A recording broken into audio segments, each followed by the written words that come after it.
베드로 후서 1장 1절 2절 보겠습니다. 우리 다 같이 합독하십시다. 시작. 예수 그리스도의 종이며 사도인 시몬 베드로는 우리 하나님과 구주 예수 그리스도의 의를 힘입어 동일하게 보배로운 믿음을 우리와 함께 받은 자들에게 편지하노니, 하나님과 우리 주 예수를 알므로 은혜와 평강이 너희에게 더욱 많을지어다. 아멘. 사구역 나오셔서 특송하겠습니다.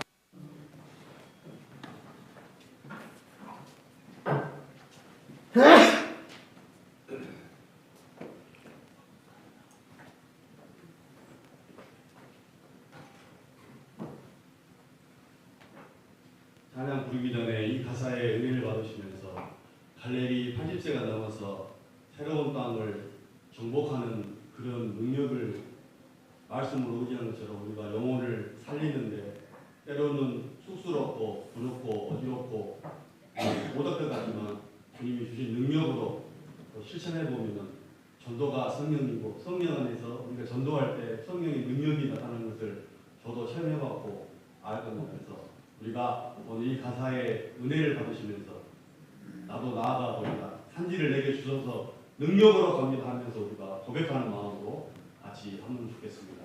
찬양 은혜.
기도합시다. 하나님 아버지, 이 주일 오후 시간을 통해서 우리가 더욱 말씀과 기도와 찬양으로 어우러지는 자리가 되기를 원합니다.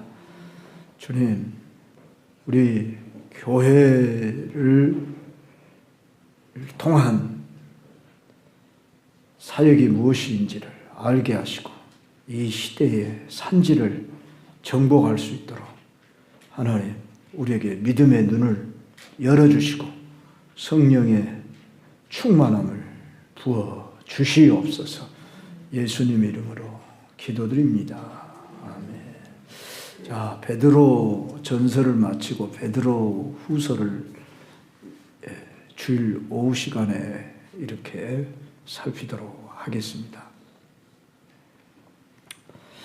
우리는 베드로 전서에 이어서 베드로 후서를 볼 때에 동일한 저자 베드로가 기록을 했고, 또한 수신자 된 사람들도 동일한 그런 대상자였습니다. 그런데 베드로 전서의 내용과 후서의 내용은 좀 다르다는 것입니다. 그러면 우리가 베드로전서를 여러분들이 주일 낮과 오후 시간에 들어서 이렇게 5장으로 된 성경을 살폈는데, 베드로전서가 그 쓰여진 대상이 본도, 갈라디아, 갑바도기아, 아시아, 비두니아에 흩어진 나그네라 이렇게 표현했다고 하듯이 이 후서도 흩어진 나그네. 왜 흩어진 나그네라고 표현했냐? 핍박, 고난 속에 각자 삶의 그 환경 속에서 그들이 지금 흩어질 수밖에 없고, 또 그들의 모습이 나그네라고 표현한 것은 살아있는 소망, 우리 베드로전서에 산 소망이라고 그렇게 표현되어 있죠. 그 소망을 가지고 이 땅에서는 나그네와 같이 그렇게 살아가지만 목적지가 분명한 그러한 나라를 바라보며 살아가는 그들에게 중요한 단어가 고난과 영광이라는 단어였다는 것을 여러분이 기억할 겁니다.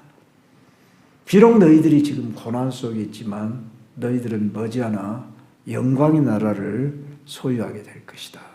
그러니 살아있는 소망이 가득한, 그런데 베드로 전서는 세상 속에 있는 교회를 소개했다고 한다면 베드로 후서는 교회 속에 있는 세상을 소개하고 있다는 것입니다.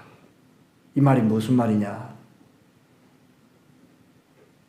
교회 속에 있는 세상이란 말은 교회의 침투에 들어온 세상이 교회의 가득에 오염되어져 있는 그런 곳이다. 어쩌면 오늘의 우리 현실, 제가 오전에 시간에도 좀 그 뭐라 할까요? 직선적이고 좀 신랄하게 비판을 했다 그럴까요? 뭐 비판이라기보다도 우리 자신들이 다 알고 있고 또 인정할 수밖에 없는, 교회가 세속화됐다고 하는 것을 세상도 알고 우리도 인정할 수밖에 없는, 아니 교회와 세상이 뭐 별다를 바 없는, 그걸 안 해야 되겠지만 꼭 목사님 왜 그렇게 말씀하시니까 또 그러는지 모르겠어요. 그러나 이게 학자들이 말하고 있는 현실입니다. 정말 초대교회도 그랬다고 말하는데 2000년이 온 지금은 얼마나 더 세속화가 됐을까요? 더더구나 말할 수밖에 없습니다. 물론 그렇지만 우리는 보배로운 믿음을 가진 사람들이잖아요. 어차피 우리는 하나님 앞에서 자기 행위로 의롭다 할 육체가 없어요. 그러니까 여러분들이 내 열심으로 너무 의로워지려고 막 하다 보면 율법적인 태도의 신앙생활을 할 수가 있어요. 그리고 내가 그런 신앙생활을 하게 되면 다른 사람을 볼 때 율법적인 잣대로 봅니다. 율법적이란 말이 무슨 말이냐 그러면은, 율법은 거룩하고 선하고 의롭고 완전한 법이지만 그 율법을 지켜서 내가 의롭다움을 받으려고 하고 인정을 받으려고 하는 것, 이게 율법주의예요.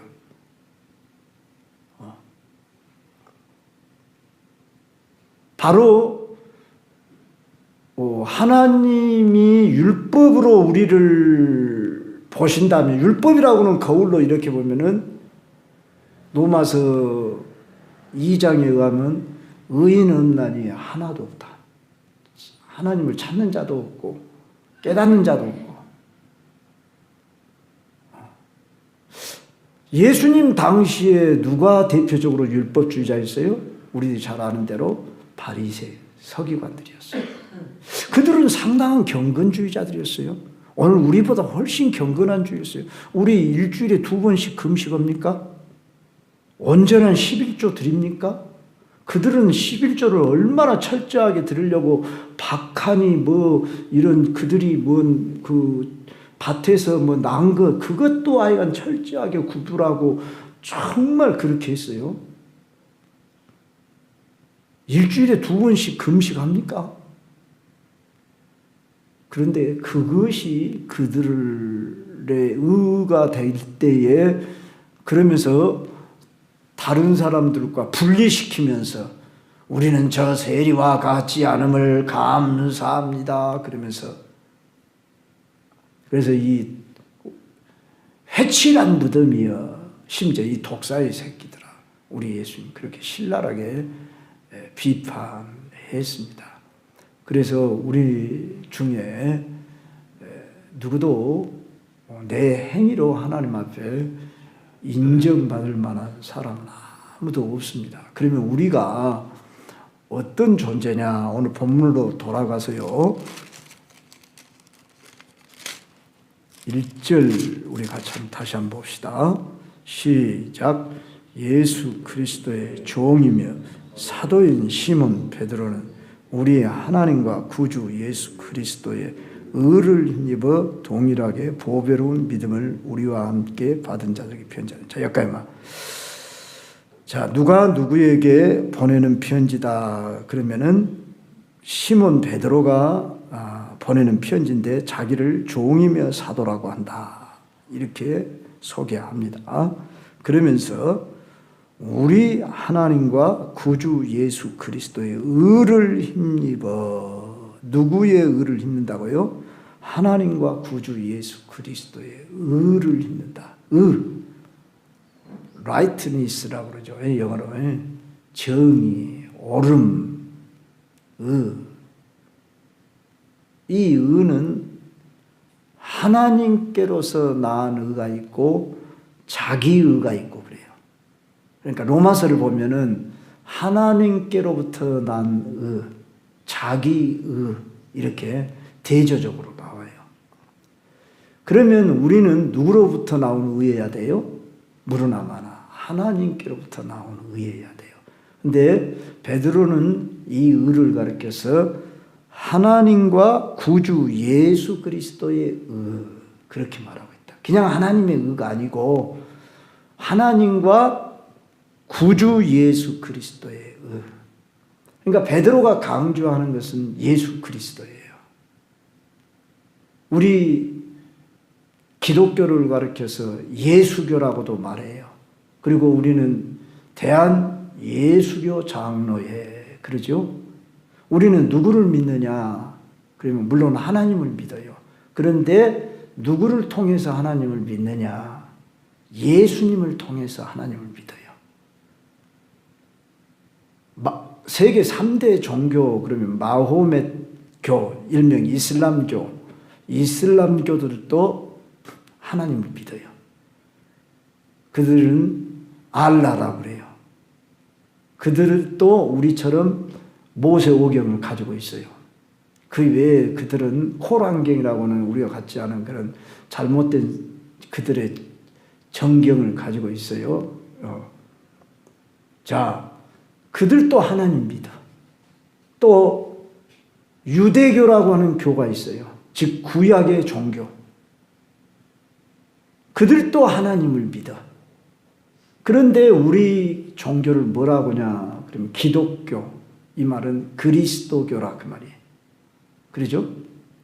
그러면 우리가 믿는 신앙 고백은 뭐냐면 예수 그리스도를 통하지 않고는 하나님을 믿을 수 없고 알 수 없다.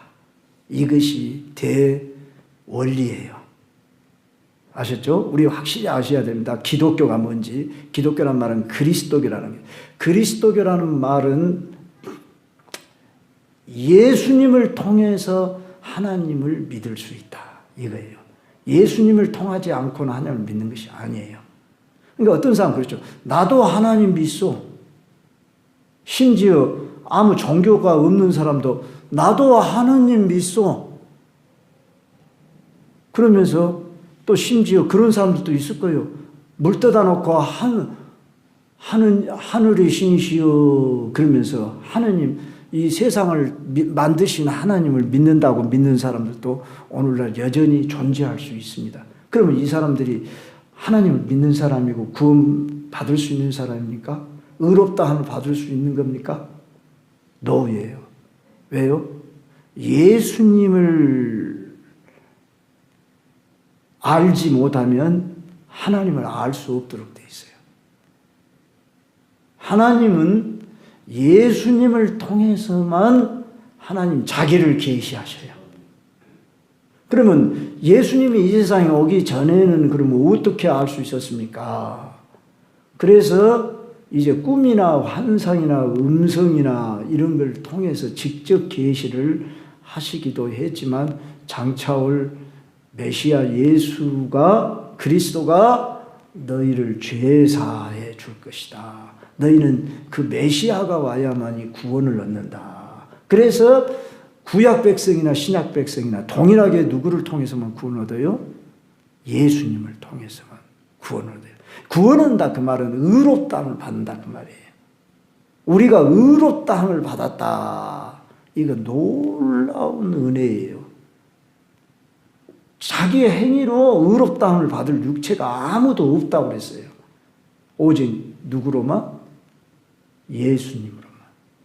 그래서 오늘 여기 하나님과 구주 예수 그리스도의 의를 힘입어 동일하게 보배로운 믿음을 우리와 함께 받은 자들에게라. 동일하게라는 표현을 쓴 것은 이 편지를 받는 사람들이 대부분 이방인들이었습니다.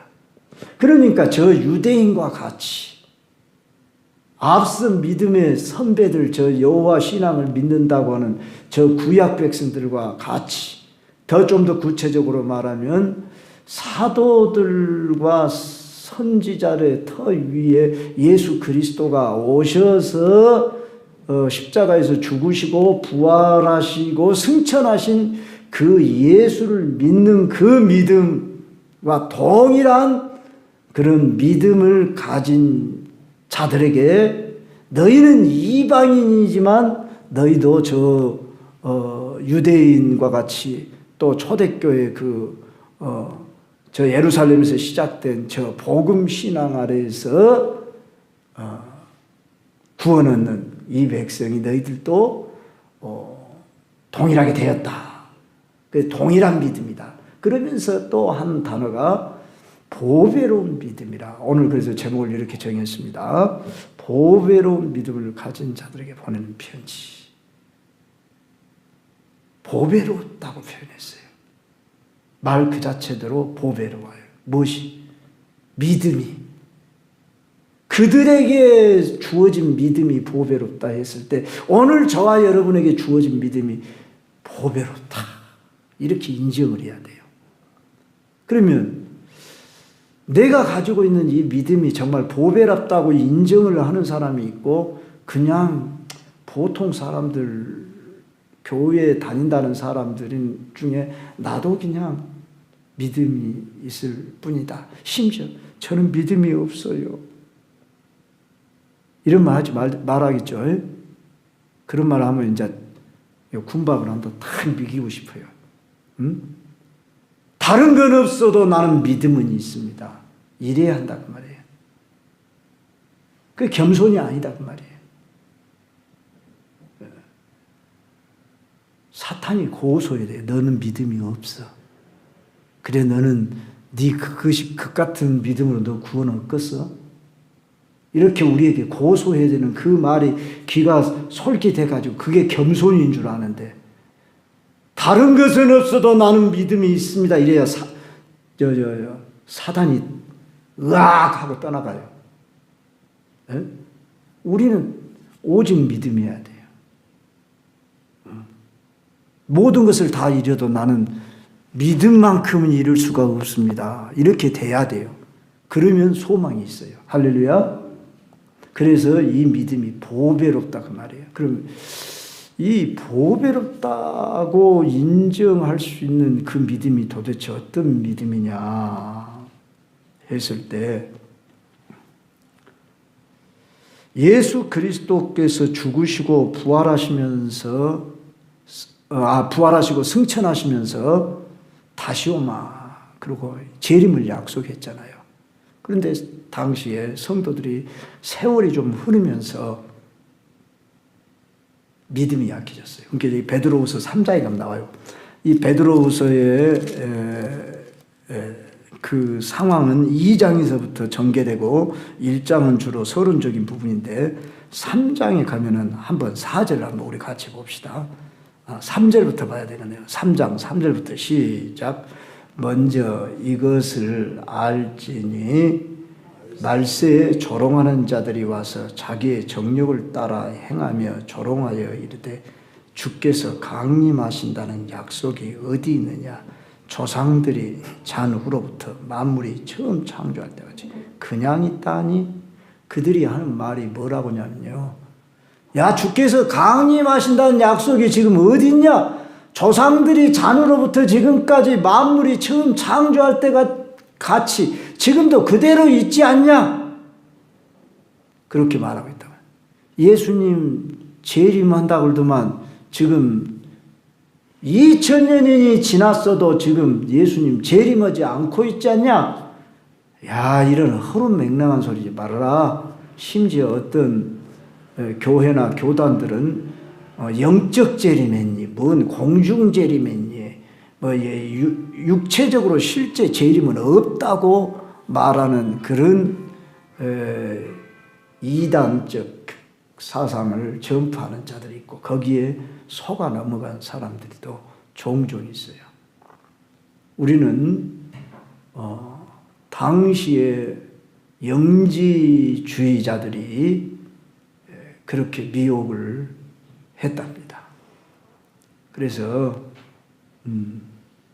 성도들이 흔들리기 시작했어요. 그러니까 이 베드로후서는 거짓 선생이 거짓 가르침을 가지고 교회에 들어와서 성도들을 미혹하는 이런 상황에 직면해 있어요. 그러니까 그때 당시에 교회하면 우리는 이 예배당을 먼저 생각하기가 쉬운데 그게 아니라 각 가정에서 흩어져서 이렇게 몇 명씩 어울려서 공동체로 모여지는 그 모임 속에 바로 거짓 교사들이 침입에 들어왔다. 이것을 알아야 합니다. 그렇다면 오늘 이 시대는 얼마나 더 거짓 교사들이 많을까요? 그래서 무엇이 옳고 그른지 분별하기가 쉽지 않은 그런 시대 속에 살아가고 있어요. 그런데 우리가 그래도 자타가 인정하는 정통 교리 신앙 안에서 이만큼 우리가 신앙생활을 하고 있다는 것에 여러분이 자부심을 가지고 내가 가지고 있는 이 믿음이 보배롭다. 이렇게 인정을 해야 돼요. 그러면 왜 보배롭냐? 그러면 이 믿음이 죄사함을 주고 의롭다 하기 때문입니다. 그러잖아요. 결론은 그거잖아요. 내가 가지고 있는 이 믿음이 죄사함을 얻지 못하고 의롭다함을 받지 못한다면 무슨 소양이냐고. 빛 좋은 개살구이죠.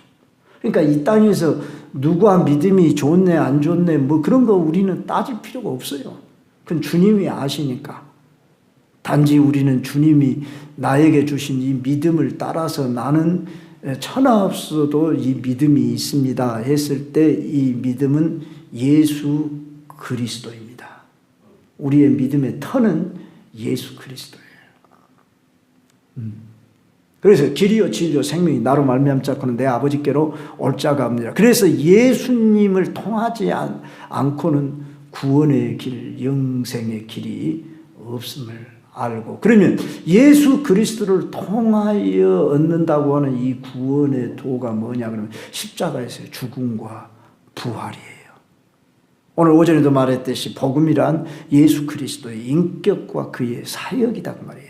그러니까 우리가 사복음서를 통해서 예수 그리스도의 인격이 풍부하게 드러나고 또 그분의 생애를 통해서 그 사역이 나타나잖아요. 그러니까 우리가 어떻게 하면 예수 그리스도의 그 인격을 닮아갈 것인가 할 때에 우리 스스로에게 닮아가라고 했다고 한다면 우리는 죽었다 깨어나도 한계가 있어요. 우리는 돌을 닦는 사람들이 아니에요. 저 불교 기독교나 다른 유교나 또 어떤 천도교나 뭐 어떤 저 불교인들처럼 우리는 도를 닦는 종교가 아니고 우리는 도를 믿는 종교예요. 무슨 도? 십자가의 도. 우리는 십자가의 도를 가리켜 복음이라고 말해요. 이 도를 우리는 믿는 거예요. 받아들이는 거예요. 받아들이면 성령이 우리 안에서 우리 영을 거듭나게 해요. 우리 안에서 역사하셔요. 우리를 도우셔요. 우리를 인도하셔요. 그래서 우리는 날마다 성령과 동행하며 성령 충만을 입어서 우리는 이 믿음이 강화되어야 돼요. 성장하고, 즉 우리는 성화 단계로 나아가야 하는 거예요. 그러니까 한 번 받은 그 믿음으로 만족하면 안 돼요. 그건 출생에 지나지 않아요. 근데 저 구원파 교리를 따르는 사람들은 죄를 회개하면 안 된다고 그러잖아요. 너는 구원을 못 받아서 깨달으면 되겠는데 죄사함을 받지 못해서 그런다고 그러면서 그들은 너 죄사함 받았냐? 너 거듭났냐? 맨 그 질문 하잖아요. 우리는 그 수준에 머무르면 안 돼요. 죄사함 받고 거듭나는 것은 반드시 물론 있어야 돼요. 그건 성령의 역사로 말미암고 믿을 때 의롭다 하시는 거예요. 그럼 거듭나는 거예요. 그러면 우리는 거듭났기 때문에 변화, 성장, 성숙을 해야 돼요. 그래서 베드로전후서 1장 3절로부터 그런 이야기가 쭉 전개돼요. 그래서 4절에서 이로써 그 보배롭고 지극히 큰 약속을 우리에게 주었다 이렇게 말해요. 그런데 바로 이 일은 알므로 시작됩니다. 자, 2절 봐요. 하나님과 우리 주 예수를 알므로, 이 안다는 말이 야다라는 단어를 쓴대요. 히브리어로. 그냥 지식으로 아는 정도가 아니라 경험적으로 아는 거. 부부가 서로 알잖아요. 육체적으로도 알고 정서적으로도 알고 알잖아요. 누가 뭐라 해도 내 아내는 내가 잘 알아. 내 남편은 내가 잘 알아. 그거 그렇게 알잖아요. 경험적으로 알고 알듯이. 우리가 예수를 믿되 우리가 아냐 그 말이에요. 아냐. 여기 안다는 것은 경험적으로 부부관계 속에서 안다 이런 뜻이다. 그러니까 우리가 나는 다른 건 몰라도 예수는 아요. 제가 농촌교회 그 심호할 때에 가만히 보니까 노인들에게 좀 믿음을 좀 집어넣어 줘야겠어요. 그래서 나 이렇게 따라서 하라고 그랬어요. 한번 따라서 해볼래요? 한번 따라서 해봐요. 나는 아무것도 몰라도 예수는 아요. 이렇게 하라고 그랬어요, 내가. 시골 촌에서 이제 촌에 산 사람들, 글씨도 모르는 사람들이 한 20-30% 됐어요. 그래도 믿음이 있는 분들이 있었어요. 자, 세상 지식으로는 나는 아무것도 몰라도 예수는 아요. 이렇게 해야 된다 그 말이에요. 우리 예수 알면 다른 것 다 알았어. 근데 예수 모르요. 그러면 꽝이에요. 꽝. 박사를 몇 개, 10개를 가지고 있어도 예수 모르면 아무것도 모르는 것하고 똑같아요. 아니, 아는 것, 그것이 그를 교만하게 하고 그를 저 멸망의 길로 가게 한 거예요. 그렇죠? 왜요? 예수님이 알파와 오메가라. 나는 시작이요. 마지막이라. 모든 것 중에 모든 것이 되시는 분이 누구예요? 예수예요. 그래서 제가 오죽해서 그런 이야기를 했을까요? 앉으나 서나 예수, 자나깨나 예수. 그게 광신자거나 맹신자가 아니에요. 그것이 더욱 정상적인 사람을 만들어주는 거예요. 그러니까 우리 안에 예수로 그냥 젖어들어 버려야 돼요. 예수로 그냥. 내가 예수와에게 젖어들든지 예수가 내 안에 젖어들든지, 다시 말하면 성령이 나를 완전히 지배하고 다스리면 더욱 정신도 맑아지고요, 총명해지고요, 분별력이 있어지고요, 자기관리도 잘하게 되고요, 남에게도 어떻게 대해야 하는 태도를 알게 되고요, 이 세상 정치가 어떻게 돌아가고 경제가 어떻게 돌아가고 내가 뭐 AI가 어떻게 되는지는 다는 몰라도요, 설령 그런 거 몰라도 예수를 더 밝히 알면 알수록 신사는 신사다워지고 숙녀는 숙녀다워지고 더 아름다워지는 거예요. 예수 안에 모든 것이 있어요. 고린도전서 1장 한번 봐봐요. 그 말씀이 생각나니까.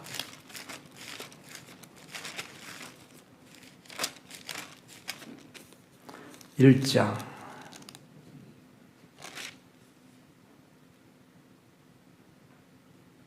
30절 봐봐요. 30절. 이 구절을 제가 외워야 하는데 못 외워서 여러분하고 같이 보자는 겁니다. 옛날에는 외웠었는데. 고린도전서라고 했어요. 1장 30절.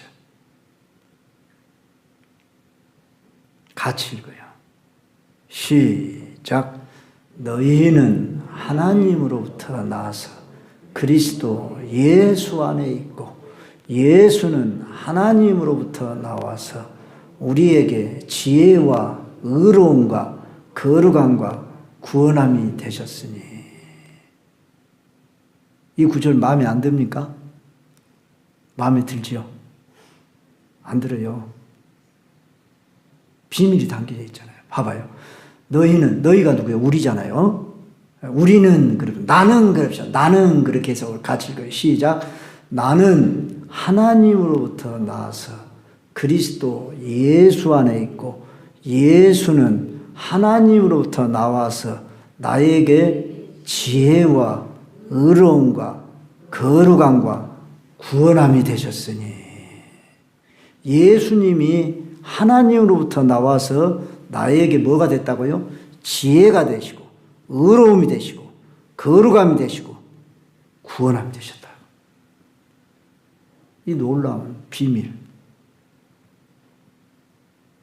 우리는 하나님을 믿는다고 할 때 그리스도 예수 안에 있을 때 하나님 안에 있는다는 거예요. 바로 이 예수님은 하나님으로부터 나와서 우리에게 뭐가 되셨다고요? 지혜와 의로움과 거룩함과 구원함이 되셨다. 할렐루야. 그럼 다 된 거 아닙니까?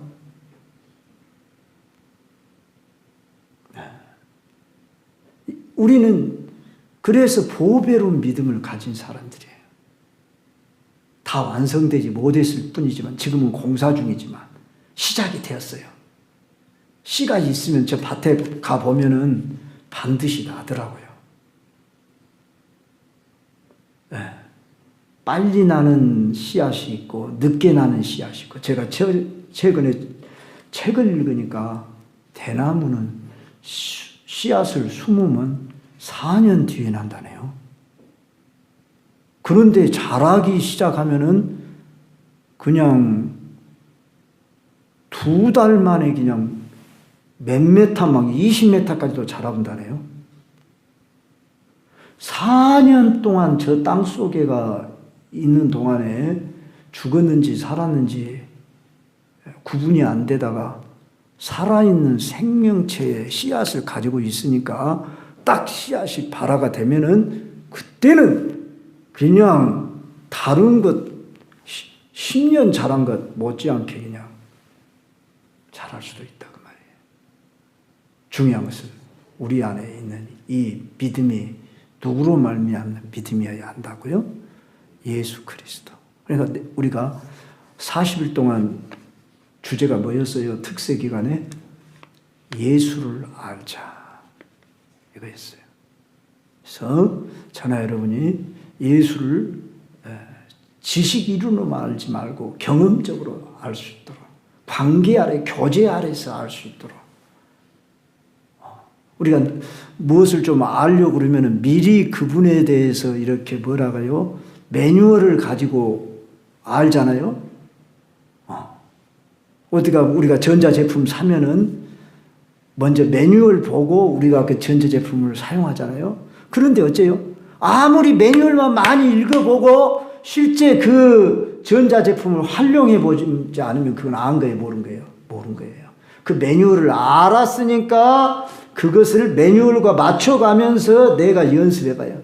최근에 제가 커피포트를 하나 쿠팡에서 샀어요.